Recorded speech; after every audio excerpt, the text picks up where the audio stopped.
নমস্কার বন্ধুরা, আজকে আমি তোমাদের দেখাবো চিকেন পকোড়ার রেসিপি। চিকেন পকোড়া তৈরি করতে চিকেনটাকে ছোট ছোট পিস করে কেটে নিয়েছি। তারপর তার মধ্যে লেবুর রস মাখালাম।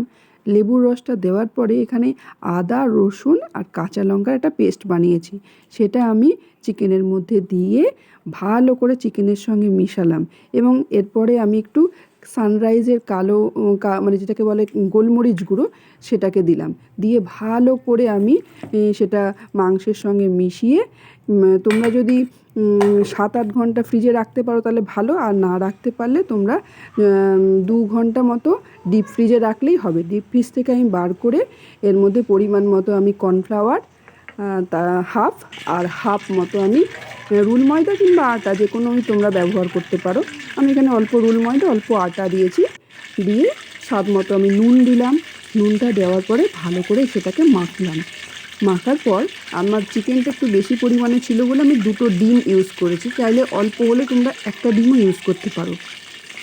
দিয়ে ভালো করে সেটাকে মাখিয়ে নিলাম। এরপরে আমি এর মধ্যে জিরের গুঁড়ো দিয়েছি, তারপরে আমি একটু ধনে গুঁড়ো দিয়েছি, দিয়ে আবারও ভালো করে মাখিয়ে নিলাম। মাখিয়ে নিয়ে কিছুক্ষণ আমি স্ট্যান্ডিং টাইমে রেখেছি।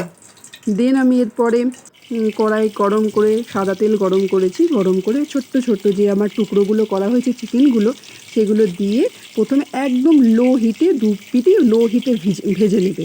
তেলটা কিন্তু অবশ্যই প্রচণ্ড গরম করা চাই, কড়াইয়ে যেন তা নাহলে লাগবে না। যদি তোমরা কড়াই প্রচণ্ড হিট করে দাও তাহলে চিকেনটা কড়াইয়ের গায়ে একদমই লাগবে না।